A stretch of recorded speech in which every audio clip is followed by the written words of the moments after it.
ఊకునే పరిస్థితి వచ్చింది. అందుకే సోదర కార్యకర్తలారా ఈరోజు మనందరం కలిసికట్టుగా పనిచేద్దాం. ఈ 100 రోజులు పనిచేద్దాం. ఆంధ్రప్రదేశ్ చరిత్రలో ఎప్పుడూ లేనంత మెజారిటీతో రేపు తెలుగుదేశం పార్టీ జనసేన పార్టీ ప్రభుత్వాన్ని ఏర్పాటు చేసుకొని రాష్ట్ర భవిష్యత్తుని మన పిల్లల భవిష్యత్తుని నిలబెట్టుకుందామని చెప్పి మీ అందరికీ తెలియజేస్తూ ఈరోజు పార్టీలోకి వచ్చినటువంటి ప్రతి ఒక్కరికి పేరు పేరున తెలుగుదేశం పార్టీ తరపున సాదరంగా స్వాగతం పలుకుతూ అందరికీ నమస్కరిస్తూ సెలవు తీసుకుంటున్నాం. జై హింద్, జై తెలుగుదేశం. చంద్రబాబు నాయకత్వం, చంద్రబాబు నాయకత్వం, చంద్రబాబు నాయకత్వం.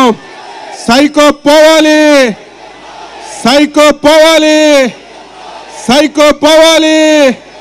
జై తెలుగుదేశం, జై తెలుగుదేశం, జై తెలుగుదేశం.